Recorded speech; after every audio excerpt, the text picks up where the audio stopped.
Alright.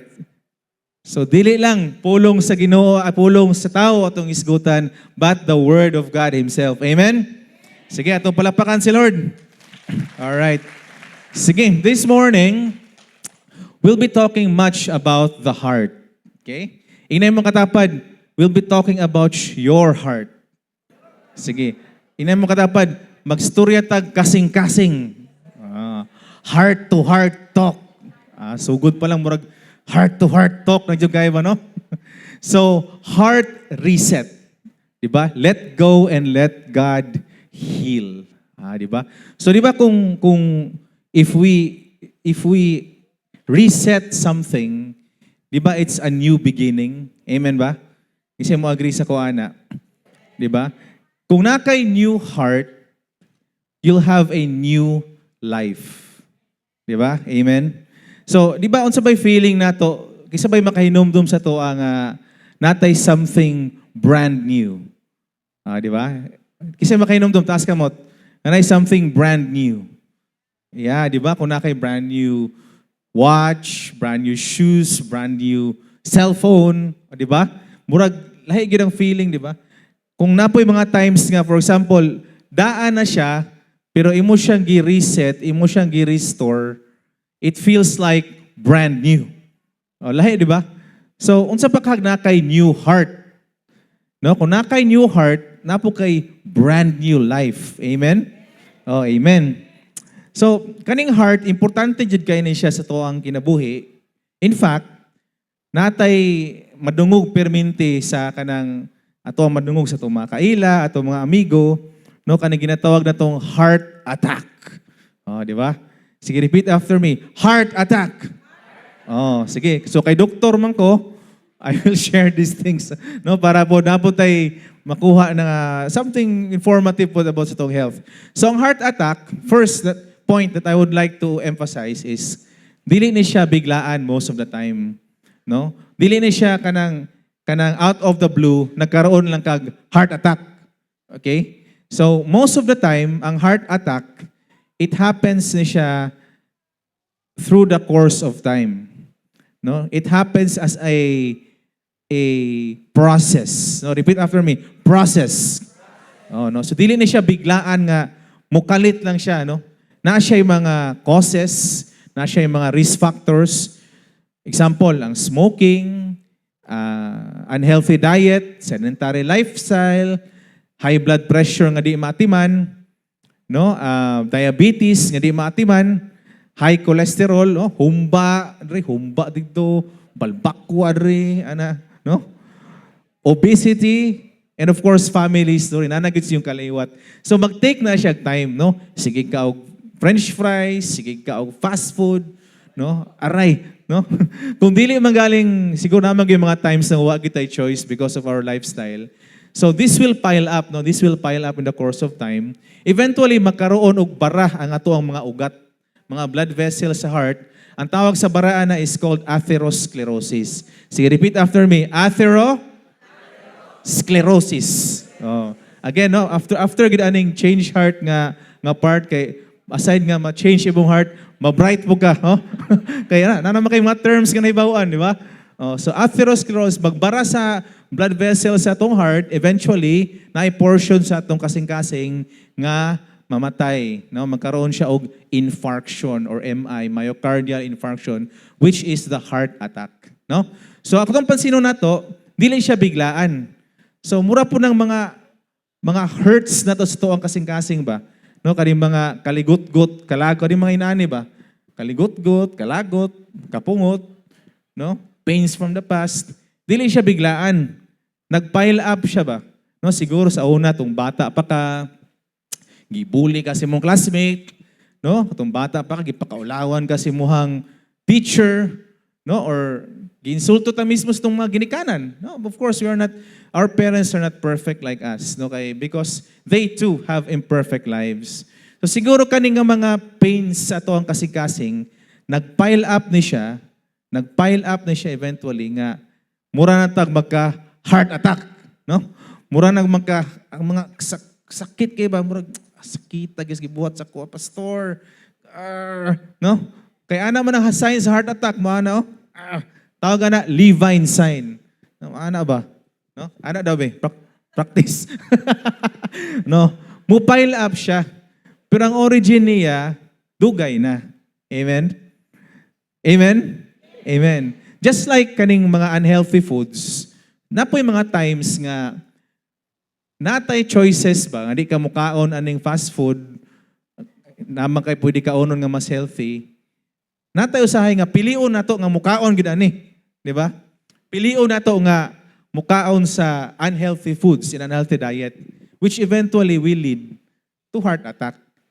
So the same po sa mga hurts na to, mga pains, na yung mga times nga pwede na ginato siya i-let go, but still, pilion nato nga i-keep nimo siya ba? Di ba? Na yung mga times nga dugay na kito nahitabo, but you keep on repeating it on your mind. Ibalik na po nimo tong sin nga giaway ka, ibalik na po nimo tong sin nga giutangan ka, nga wa ka bayari, di ba? Masuko na po ka. Di ba? Imbis okay na ka, maglagot na po ka. Out of nowhere, kalit na kalagot. No? So kung matingala mo, no, sa mga minyo dire, kung iyong asawa o iyong bana, mukit na kalagot, basig, nana siya, gibalik na po nga mga kaagi nga mga wa pa na heal sa iyang kasing-kasing. Kaligot-got kapungot. That is why, it is very important for us to take care of our hearts. To take care of, ina makatapad, take care of your heart. Pikas na po, take care of your heart. Because everything flows through it. Amen? So, literally, everything good flows through your heart. Kaya itong heart man good is a beating organ, na siya sa tunga, sa tuang lawas, tapos magtuyok na ang atuang blood. So, literally speaking, everything really flows through your heart. That is why ingon sa Proverbs chapter 4 verse 23, above all else, guard your heart, for everything flows through it. So, ang imuhang, di ba na yung mga times nga na kay gusto buhaton pero wala si imong heart, di ba murag, wala lang? Di ba murag, di lang, ana. Pero kung nasa imong heart, when you have the passion to do it, because it's in your heart ba, murag, mo gini akong gusto buhaton, you can go the extra mile. Amen? No, makabuhat ka mga extraordinary things because naa sa imong heart, naa kay passion sa imong heart.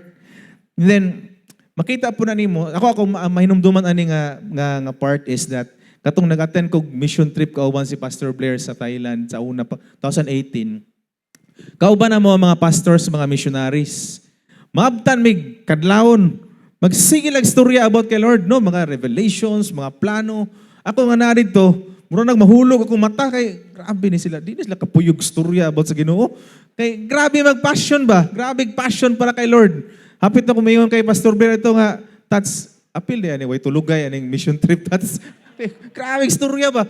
At, pero makita niyo ang passion for the Lord, no?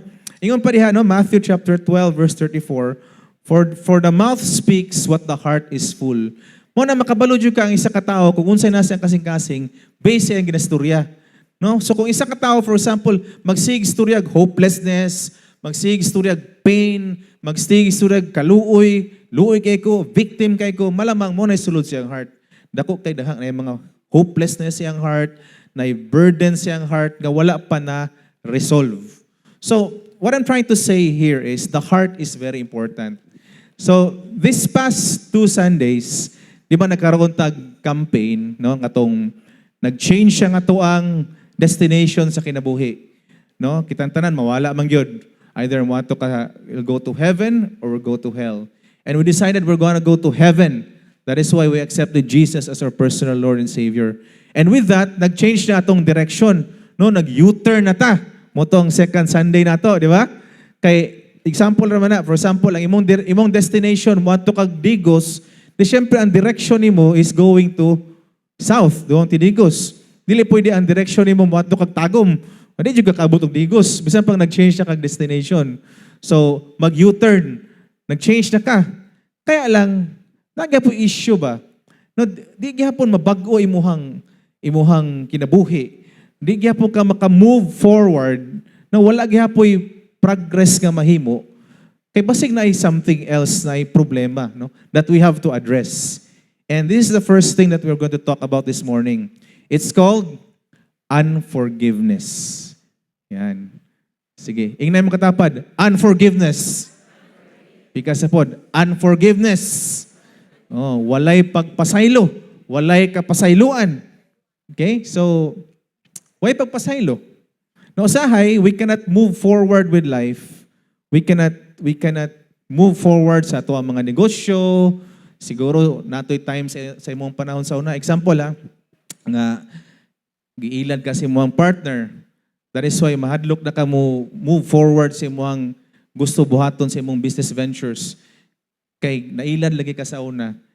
O pa man mo siya na forgive, so na kay trust issues. Di ba? Relationships, no? Ayaw mo na magmahal ulit. Kisa may mga broken-hearted. Okay, na-hurt man ka before. Wa pa man mo siya na forgive. Sakit pa man kayo. So how can you have another relationship? Di ba? Unforgiveness. Sa mag-asawa, di ba?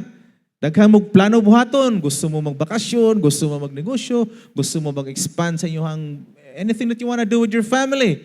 But you cannot do that kay nagkapamakag-issue sa iya, sa una, ay ikaw yun, wa ka na hugas og plato, ako. So, mabalik na pod, ma-rewind. There's unforgiveness.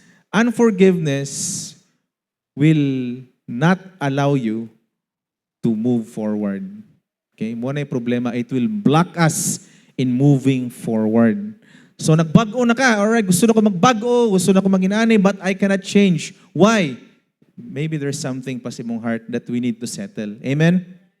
Amen. So, there's a good news. Muna good news. Now, Ezekiel chapter 36 verse 26. And I will give you a new heart, and I will put a new spirit in you. I will take out the stony, stubborn heart and give you a tender and responsive heart. Amen ba?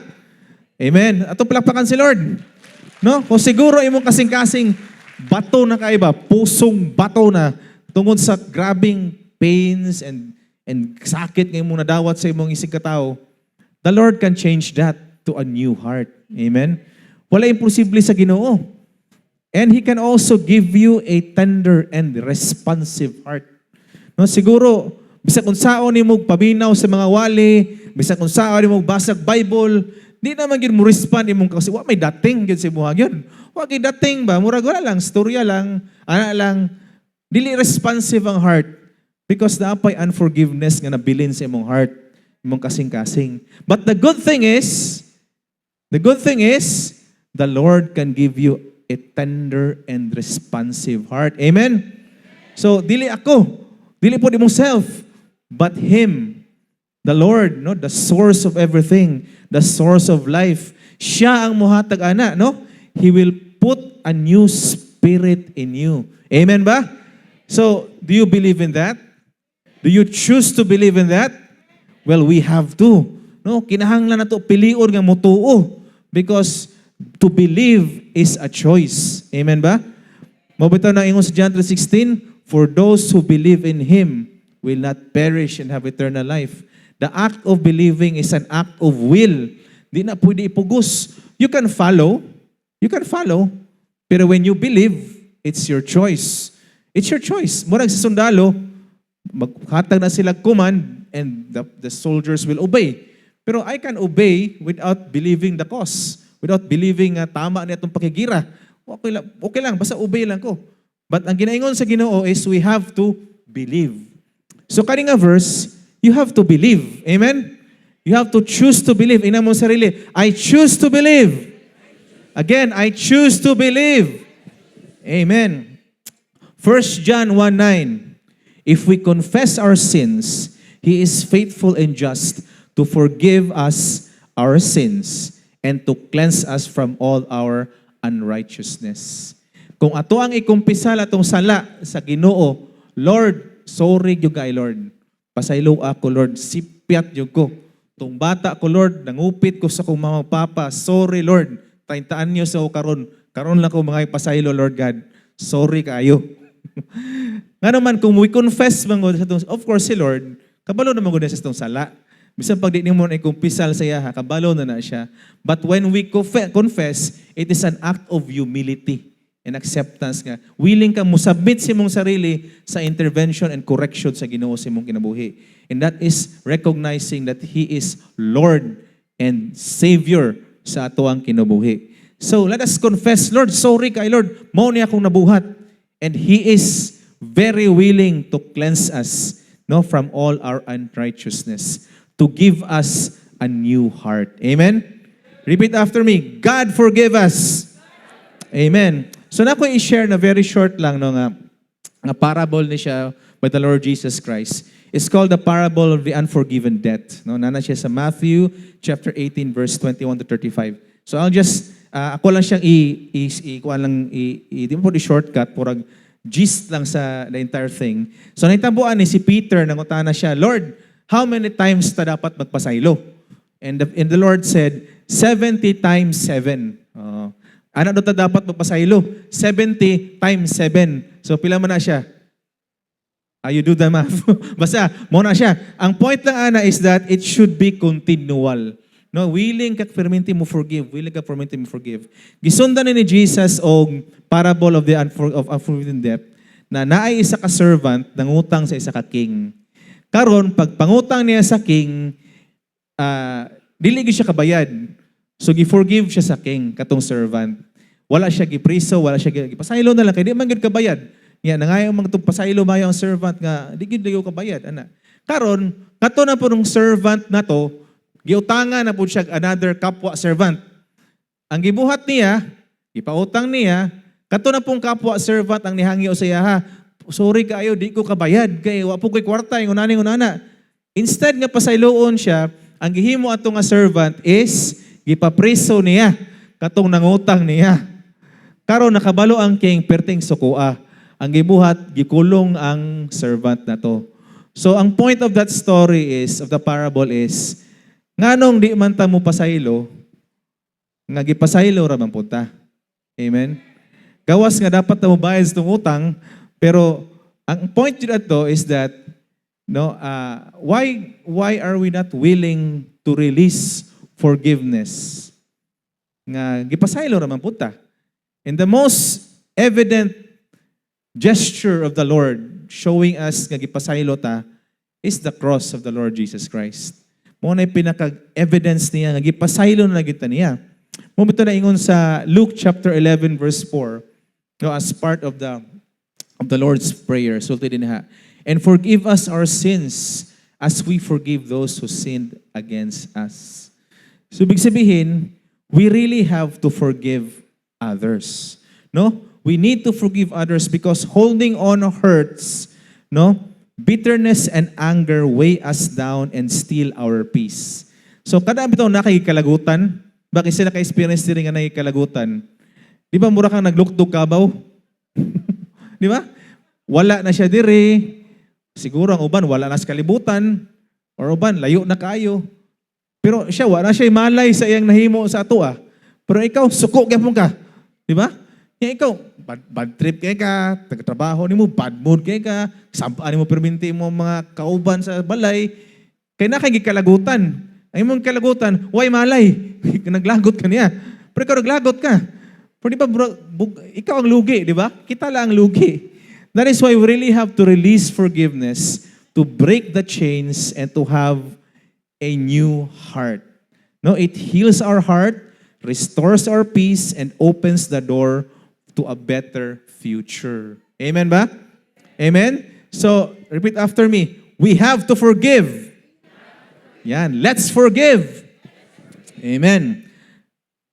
Kaya lang, no? Lastly but not the least, dagayat sorry kay Lord, nagpasaylo na po to sa bang tao, na yung mga panahon nga, di gyapon ta ka move forward because natay mga tendencies that we tend to blame ourselves of our previous mistakes. No? Sus, kung wala pa lang ko yung dag-skwela, di kita ako maglisod ron ba? Di ba?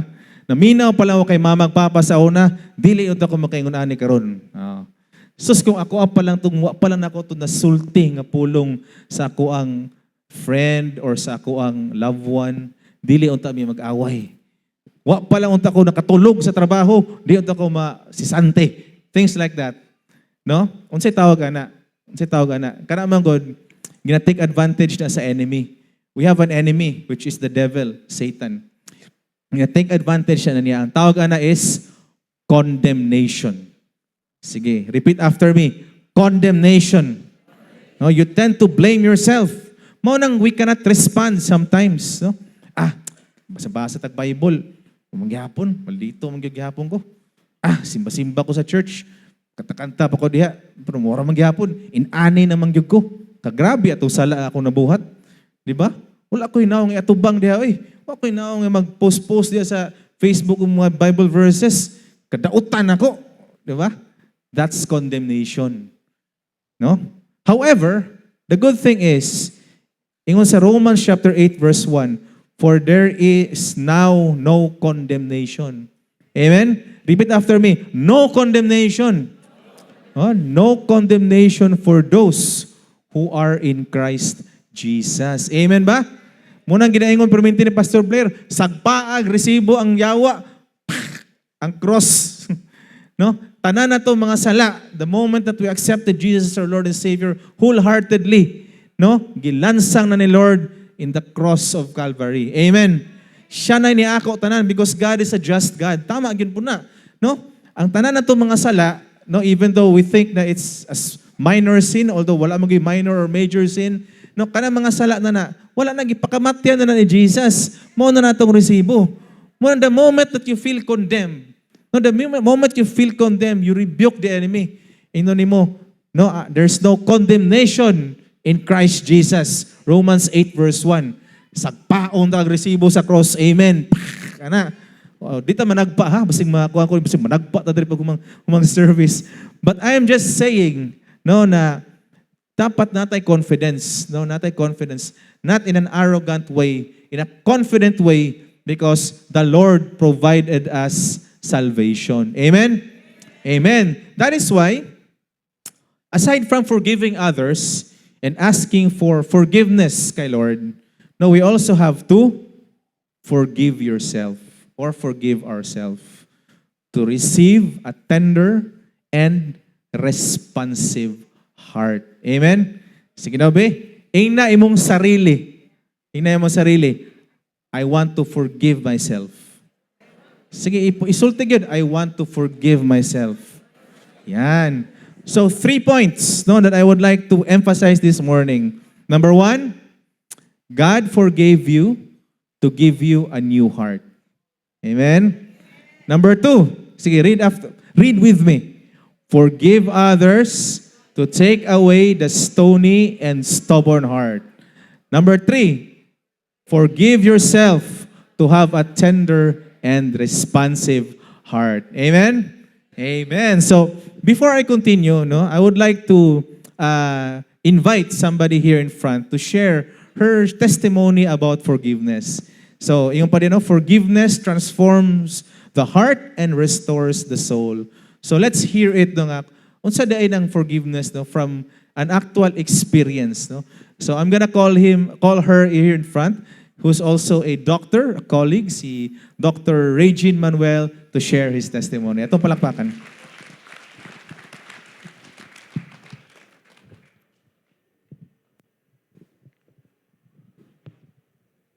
Maayong buntag sa tanan. Let me share with you my journey toward forgiveness. I was raised by an authoritarian father and brought up under strict parental discipline. Being the second among 6 siblings, I was lashed with a leather belt with a metal buckle, not once, not twice, but many times. Simple childhood mistakes, petty quarrels with my siblings, or even sneaking away to play with neighboring children would end with welts on my body and sores on my knees from hours of kneeling with outstretched arms. Along with that, my father's words were like double-edged sword that pierced my tender heart, and I would scream in silence. The pain in my body faded quickly, but the wound in my heart lingered for years, growing into anger and resentment. My father was in many ways a good man, a good provider, a loving father. After every punishment, my siblings and I would even receive a tight embrace. But I was never allowed to speak against the discipline, so he never truly heard my pain. Over time, this formed in me a distorted view of authority, someone who punished my every mistake, someone I had to please constantly, lest he become angry. I bore resentment toward my father. Yes, I loved him. I respected him. I admired him. I mourned his passing at the age of 47. But deep within my subconscious remained a festering wound that affected my self-esteem and my intimate relationships. Later in life, I entered a love affair that ended in a shattered marriage because it did not begin on the right foundation, and I carried unresolved baggage in my heart. The burden became even heavier. I found myself a single mother, broken-hearted, bitter, insecure, hurt, and angry all at once. Then in 2007, I joined a 3-day retreat in a local church. There, the Holy Spirit circumcised my heart and exposed the two people who had hurt me the most, my father and my husband. At that moment, I felt compelled to forgive. I cried out to God as though all the mental anguish I had carried for years came rushing over me at once. But in that moment, I made a choice. I chose to let go of my pain and the resentment that surrounded it. I chose to forgive my father, my husband, myself. And that decision paved the way for my emotional healing. Forgiveness gave me a renewed understanding of God as a loving Father, a relationship that had long been distorted by my relationship with Papang. It helped restore my self-image and reconcile me with my estranged husband. And though we did not rebuild our broken home, we became committed co-parents to our daughter from 2008 until today. By God's grace, we were able to raise a daughter who is secure in her identity, grateful for her parents' love, and who understands the value of honoring her father and me despite our shortcomings. I once read in a book that parents unknowingly create wounds in the lives of their children that they can never heal. I am thankful that by God's grace, healing came to me. I was healed. My daughter was healed. We were healed because I was forgiven by my Abba Father, and I chose to forgive. Amen. Thank you, Doc. Praise the Lord. So, kisabay na blessed. So, tinuod to, no? Forgiveness yun is easier said than done. Amen ba? No? Siguro kita, bisag ako, no? na yung mga inaani ba? No? Na yung mga inaani, oh? Unforgiveness, kaligot-got, kapungot, no? Nasi mong heart, pains from the past, mga hurts nga wa pa nag-heal. No, it's been with you for a long time. Very, very long time. No? Siguro ang uban ana, you just kept it ba? Nga wa nimo gi-release. Amen? So, sometimes man good, we choose to keep it. Murag katong French fries ba? No? We choose to consume it. Hanton mo compile siya to become heart attack. That is why this morning, no, muna ingon bitaw ko nga, kuan siya ba? It is an opportunity for us to choose to believe. Because this morning, I would like to encourage everyone, no, natay buhaton. Amen? No? Unsa tong buhaton? First, we have to release forgiveness. No, mag-release maayo tag forgiveness kay Lord. Mag-release tag forgiveness sa mga nakasala sa tuwa. And we will forgive ourselves. Okay? Atong buhaton, once in a lifetime opportunity ni siya. Dili aksidente nga naa ka diri karon. Because we will allow the Holy Spirit to intervene.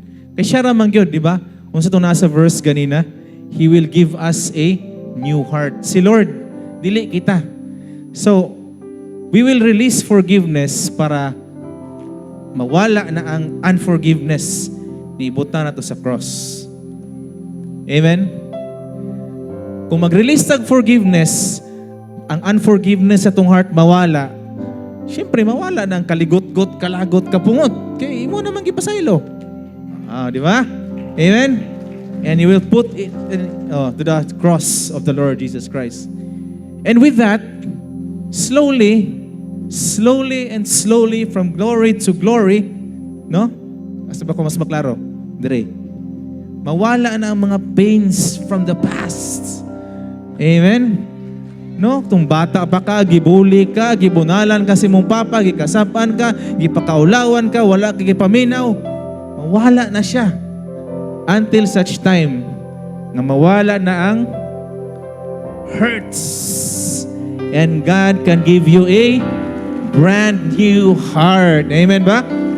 God can give us a new heart for us to have a new life. Di ba?